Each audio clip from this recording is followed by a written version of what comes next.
All right, welcome back to the listener's commentary on the book of Exodus. In this recording, we are looking at Exodus 32 through 34, the second part of that section. So the last recording focused on chapters 32 through the first few verses of 33. We're picking up in part 2, partway into 33, and we'll go all the way through chapter 34. And part 2 here picks up with the threat of God's absence hanging over the head of all of Israel. If you recall from our last recording, Moses had been on the mountain for 40 days, receiving the law, receiving instructions from God. And as he's on the mountain up above, the people down below in the camp get restless. They go to Aaron. Aaron makes an idol in the form of a gold calf or gold bull.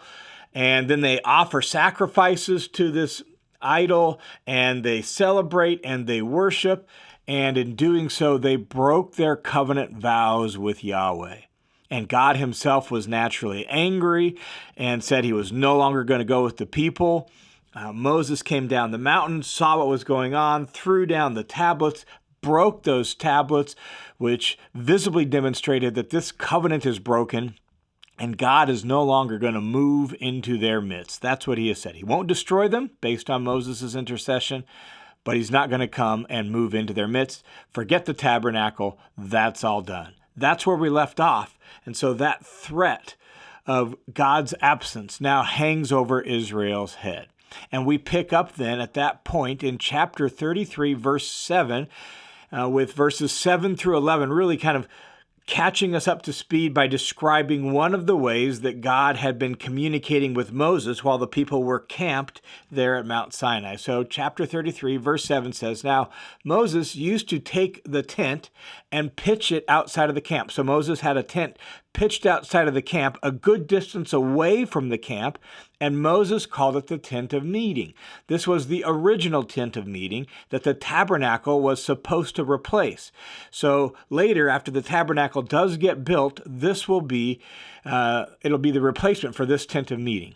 And it will no longer be outside of the camp, but in the midst of the camp. That was the whole plan. And so that original tent of meeting is one of the ways God and Moses used to communicate.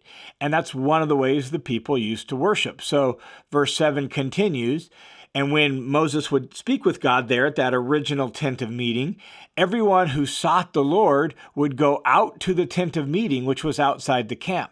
And it came about whenever Moses went out to that tent that all the people would arise and stand at the entrance of his own tent, gaze after Moses until he entered the tent." And so there was this way of God and Moses communicating. The people knew it. And so in respect and honor, they would stand, they would watch, they might even go out to that original tent of meeting and worship. And Moses, it says in verse 11, "The Lord used to speak to Moses face to face, just as a man speaks to his friend." In other words, there was real intimacy between God and Moses, and they would communicate at this original tent of meeting.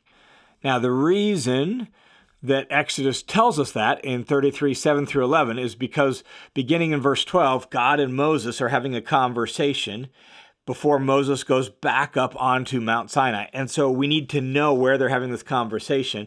And it's at this original tent of meeting until Moses goes back up on the mountain in chapter 34. So beginning in Exodus 33:12, at that original tent of meeting outside of the camp, then Moses said to the Lord, "See, you say to me, 'Bring up this people,' but you yourself have not let me know whom you will send with me.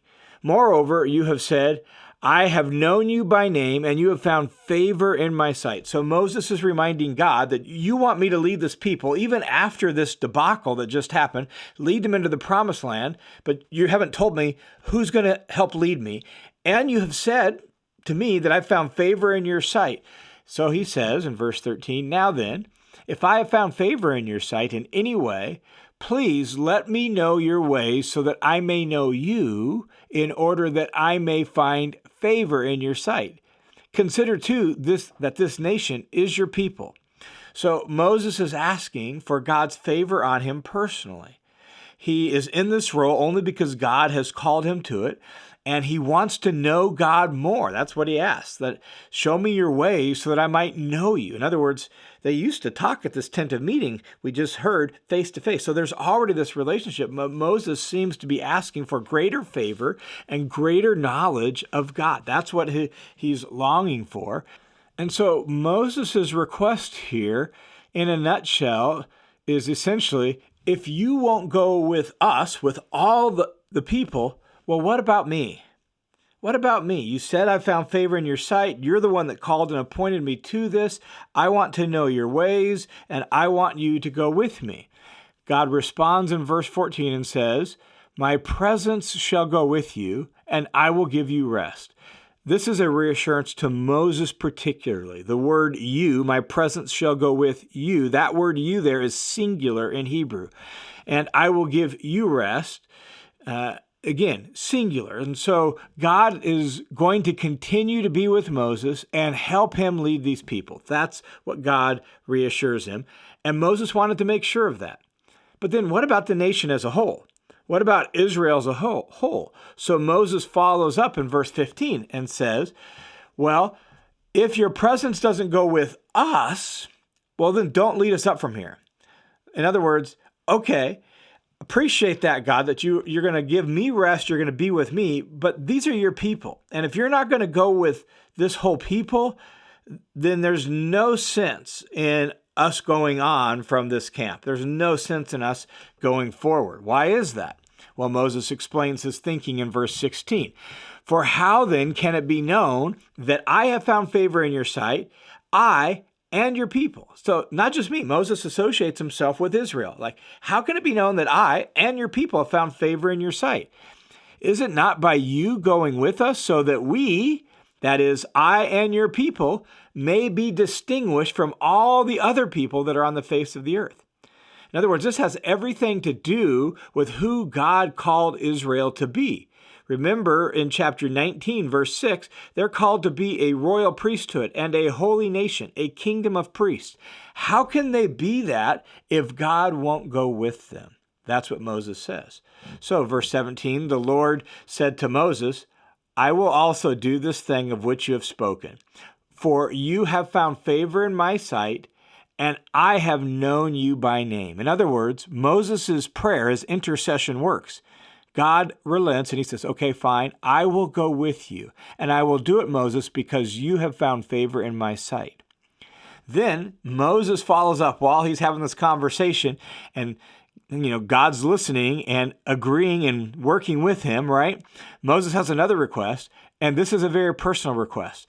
If Moses has found favor in his sight, he wants to know God more. He has said that. And so in verse 18, Moses adds, please show me your glory. And God responds in 33:19 by saying, I myself will make all my goodness pass before you, and I will proclaim the name of the Lord before you. And I will be gracious to whom I will be gracious, and I will show compassion to whom I will show compassion. And so God effectively agrees to answer Moses' request. Show me your glory. And God says, I will make all my goodness, and I will declare my name to you. And he's going to do it, he says, because he's gracious and compassionate. Not only that, this also seems to suggest, in view of the whole conversation, that the danger and the threat of God not going with them, the danger of God's holiness coming among this stiff-necked people, it's going to be overcome by God's mercy and compassion. God will go with them. He's agreed to Moses' intercession, and God will be compassionate not only to Moses in showing him his glory, but in going with the people. And Moses himself will be given a vision of all of this, of God's goodness and glory, back on Mount Sinai here in just a moment. But God will show him his glory, but he can't show him his full glory. So God explains in verse 20, you can't see my face, for mankind shall not see me and live.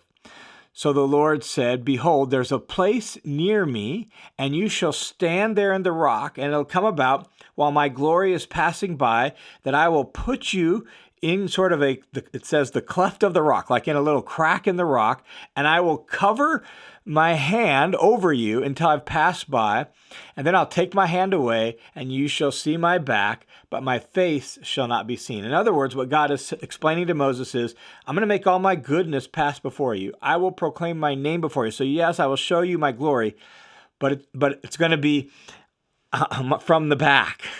I can't show you my face. You can't see my full glory.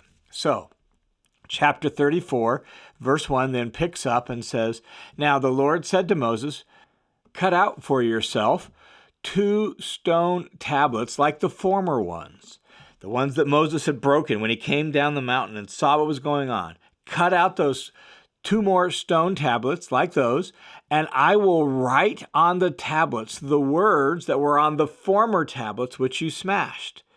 So be ready by morning, and come up in the morning to Mount Sinai, and present yourself there to me on the top of the mountain.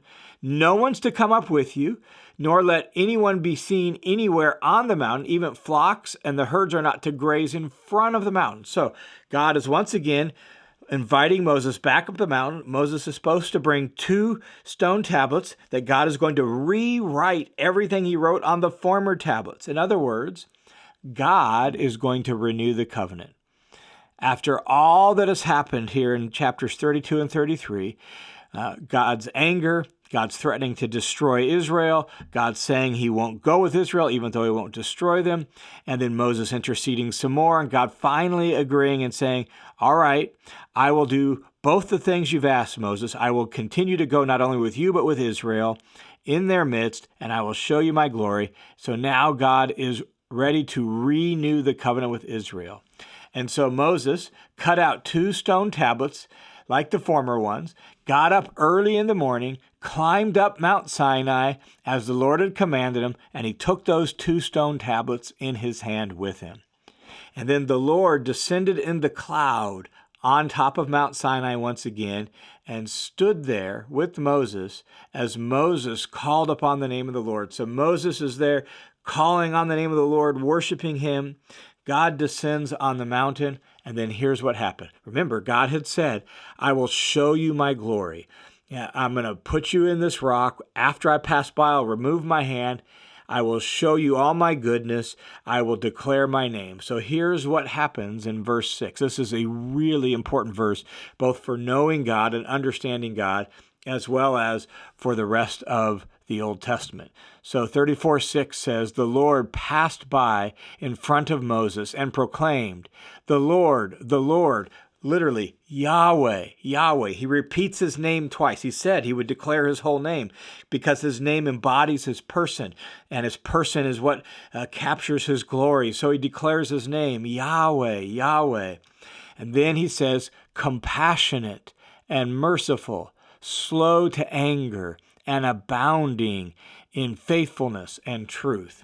This is God declaring himself to Moses. This is God's own revealing of himself. This is who God says he is. Now, a couple details there. We don't need to explain a lot of this. These words are just so poignant and powerful, but he's compassionate and he's merciful. He is slow to anger. The idea is it takes a lot to make God angry. God has been patient with these people. He's seen their unfaithfulness. Finally, they're making an idol. That's when he gets angry. He's slow to angry. And then it says, abounding in faithfulness and truth, which is not the best translation, frankly. The word faithfulness there is chesed in Hebrew, which refers to loyal, steadfast love. So yes, it includes the idea of faithfulness, but it has to do with a faithful love, not just faithfulness in general. So it's this idea of steadfast love, faithful love, loyal love to his covenant and to his promises. So that's who God is. He's abounding in hesed, in his loyal, faithful love. And truth is the Hebrew word emet, which has to do with like true to his word, true to his character. It's more the idea of faithfulness in the sense of like God is true to his promises and true to his character, true to his nature. So God is abounding in steadfast love and truthfulness, faithfulness. He keeps his word. And then verse 7 says, who keeps his faithfulness for thousands. This is Hesed again, right? He keeps his steadfast love for thousands upon thousands. In other words, to thousands of generations is probably what is meant. So he keeps his loyal, steadfast love to thousands of generations, who forgives wrongdoing, violation of his law, and sin, which God has just done for the people. He's already demonstrated that in this very really terrible moment there in the desert. God is one who forgives wrongdoing, violation of his law, and sin. And yet, even though God is gracious, compassionate, steadfast in his love, who forgives wrongdoing, even though all that's true, God will by no means leave the guilty unpunished, inflicting the punishment of the fathers on the children and on the grandchildren to the third and the fourth generations. A couple notes about that verse, just to make sure we hear it in context. It, first of all, stands in contrast to faithfulness for thousands of generations, to thousands of generations. So, yes, there will be consequences to the third and the fourth generation, but God will be faithful to his promises and to his covenant and to his love for thousands of generations. Not only that, in the typical Israelite household, it included 3 and 4 generations. And what seems to be being said here is that there will be consequences. You violate the covenant, you sin, you do wrong. Well, guess what? There's consequences for the whole household, which is 3 and 4 generations long within a typical Israelite household. And so you put the first part of what God says about himself with this latter part about punishing the guilty together. And what you realize is God is a God who both punishes sin and yet is gracious and merciful. And his graciousness and his mercifulness and his forgiveness is far greater than the consequences and the punishment. And so as God presented himself before Moses and declared who he is, verse 8 says, Moses hurried to bow low toward the ground and to worship. It's as if Moses was overwhelmed by this moment, which is staggering when you think that Moses used to speak with God in the tent of meeting. Moses has already experienced God's glory at other times on the mountain. Moses has seen God's handiwork in the Exodus, but this moment, this self-revelation of God is so intimate and so overwhelming that Moses hurries to bow low toward the ground and worship. And then Moses said, if in any way I have found favor in your sight, Lord, please may the Lord go along in our midst, even though this people are so obstinate, and pardon our wrongdoing, pardon our sin, and take us as your own possession. And so Moses, in this moment, effectively, once again, confesses their sin, pleads for God's mercy and forgiveness on the people. And God said in verse 10, behold, I am going to make a covenant. In other words, I'm going to remake the covenant. He had already made this covenant. Israel had violated almost immediately, and God's going to remake this covenant.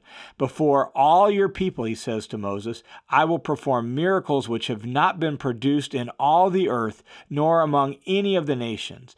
And all the people among whom you live will see the working of the Lord, for it's a fearful thing that I'm going to perform with you. In other words, God says, I'm going to remake this covenant, and the people will see my power and my greatness and my awesomeness.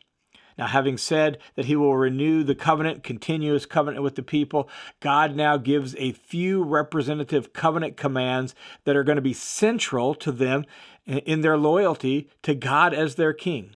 And so the next section in verses 11 and following of chapter 34 are these representative commands. And the first one is really crucial and central. It shows up in 34:11 through 16. And it really is commandment number 1 of the 10 commandments restated. It revolves around no other gods. And so he says, be sure to comply with all that I'm commanding you this day. Behold, I'm going to drive out the Amorite and the Canaanite and the Hittite, all these nations that live in that promised land. I'm going to drive them out. And be careful that you don't make a covenant with the inhabitants of the land where you're going, because if you do, that'll become a snare in your midst. Why?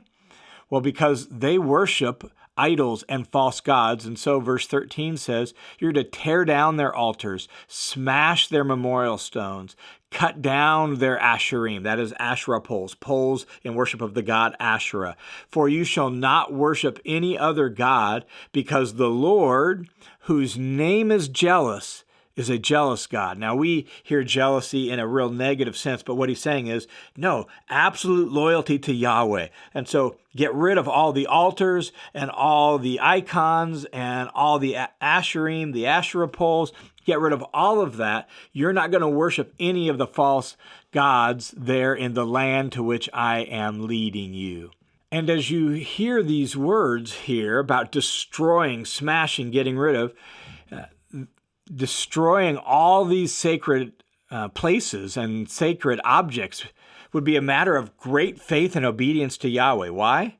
Because destroying sacred high places was considered a grave offense in the ancient Near East. In many traditional cultures today, that's considered a grave offense, right? To go to sacred lands and destroy the sacred items in those sacred lands. Grave offense. And so to do this, what God is telling them to do in verses 11 through 16, would be an act of faith and obedience that would declare and demonstrate their loyalty to Yahweh. He then adds in verse 17, you shall not make for yourself any gods cast in metal. No idols. This is commandment number 2 in the 10 Commandments. No graven images. Then the next two representative commands in verses 18 and 19 have to do with remembering their redemption, how the Lord saved them out of Egypt and brought them to himself. And so in verse 18, they're reminded to keep the feast of unleavened bread, the Passover, and the feast that goes with it. So you shall keep the feast of unleavened bread. For 7 days you are to eat unleavened bread, just as I commanded you, at the appointed time in the month of Abib. For in the month of Abib you came out of Egypt. And then going along with that in verse 19 is the redemption of the firstborn. The firstborn from every womb, God says, belongs to me. And all your male livestock, the firstborn from cattle and sheep, belongs to me. You shall redeem with a lamb the firstborn from a donkey, and if you don't redeem it, then you shall break its neck.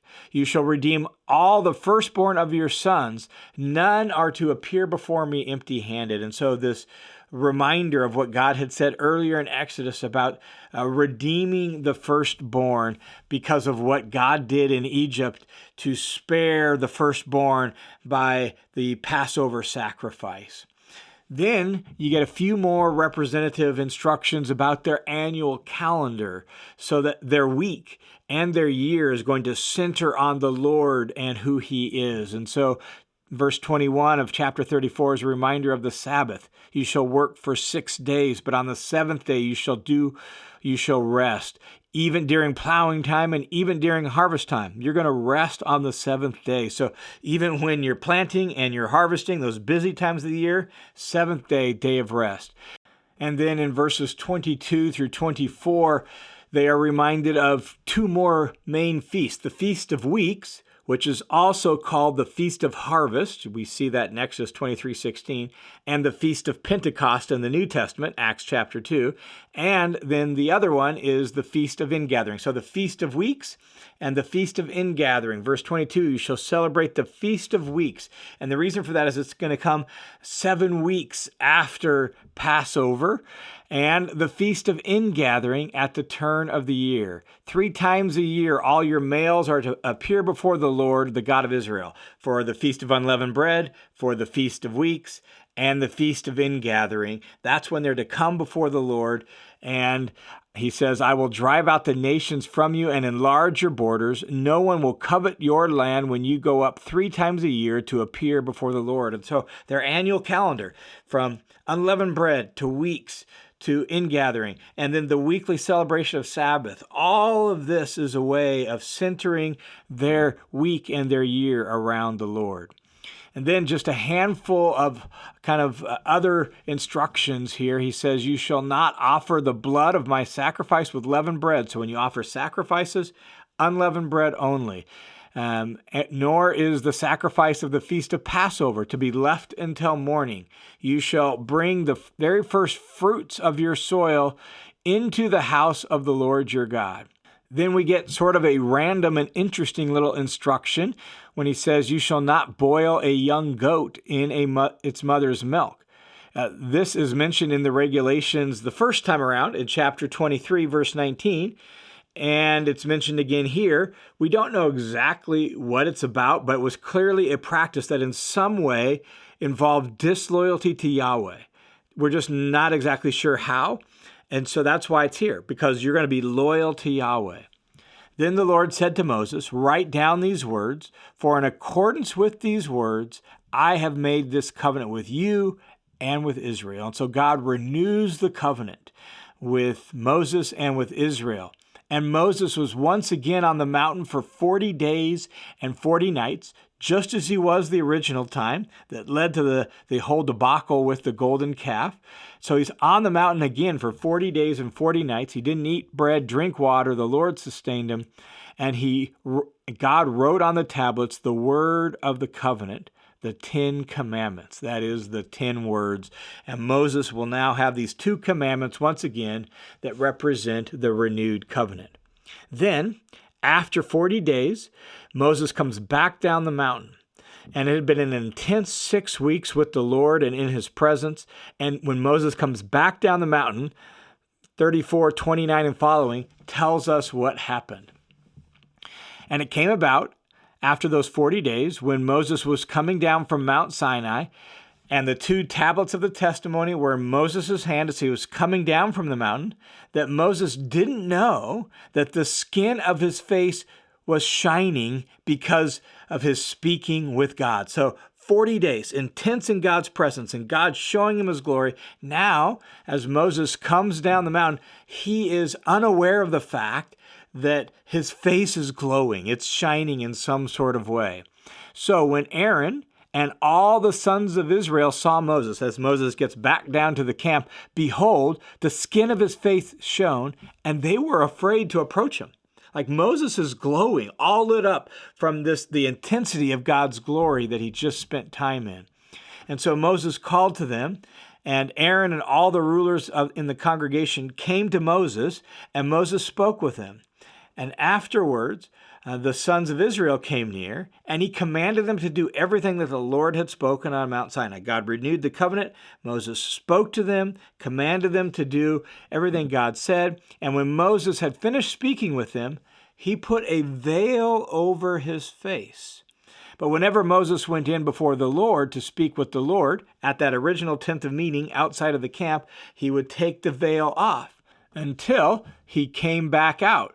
And whenever he came out and spoke to the sons of Israel, what God had commanded, the sons of Israel would see that the face of Moses, the skin of Moses' face, was shining.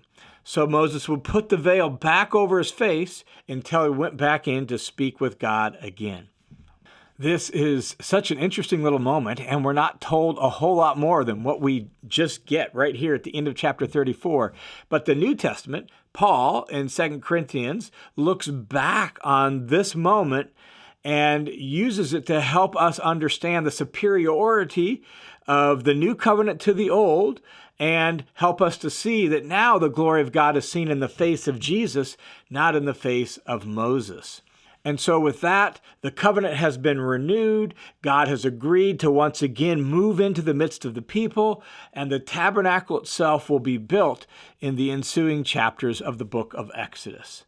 And so before we leave this recording, let me just offer a few little thoughts by way of theological reflection. What we see here in what we've just listened to out of Exodus 33 and 34 is that the covenant is renewed because of God's compassion and mercy and forgiveness.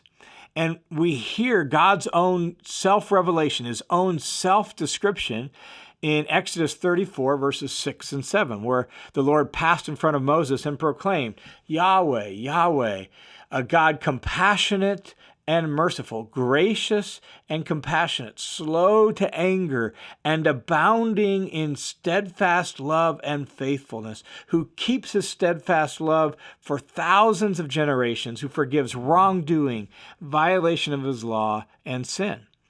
What's interesting about this self-description here this is actually the most quoted verse of the Bible within the Bible. You'll see these words all over the place. You'll see them in the prophets. You'll see them in the Psalms. They're everywhere. Why? Because they're God's own self-description.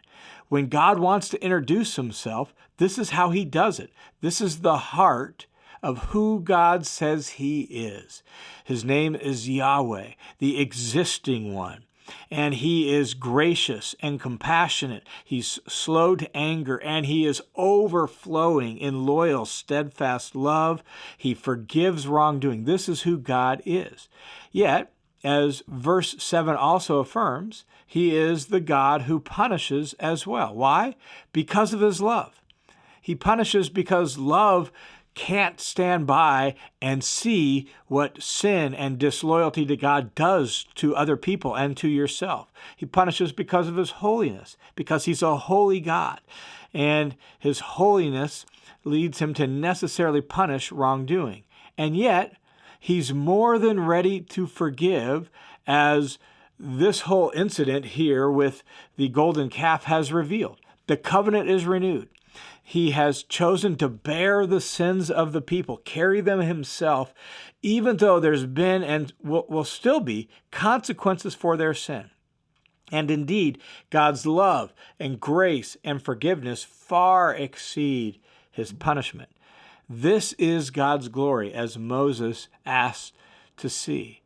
And this glory is now revealed in the face of Christ. And so with this very snapshot that we've just looked at in mind, 2 Corinthians chapter 4, verse 6 proclaims, "For God who said, 'Let light shine out of darkness,' is the one who has shone in our hearts to give the light of the knowledge of the glory of God in the face of Christ." So you want to see the glory of God? Look at Jesus. And in Jesus, you will see this God who is merciful and compassionate, slow to anger, and abounding in loyal, steadfast love. All right, thanks for tuning into this session of the Listener's Commentary on the book of Exodus. The Listener's Commentary is a listener-supported, crowd-funded Bible teaching ministry that's only possible because of the generosity of dozens and dozens of people just like you. So thanks a ton to each and every one of you for your support. If you have been encouraged, built up by this ministry, want to join the team of supporters, you can do so by going to listenerscommentary.com, clicking the Give button in the upper right-hand corner, and it'll redirect you to a page, my page at World Family Mission, registered nonprofit, where you can put in a dollar amount. If you want to make it a recurring monthly donation, click the little box that says Make This Monthly, and all those monies will come my way to support this ministry. Thanks a ton for your support.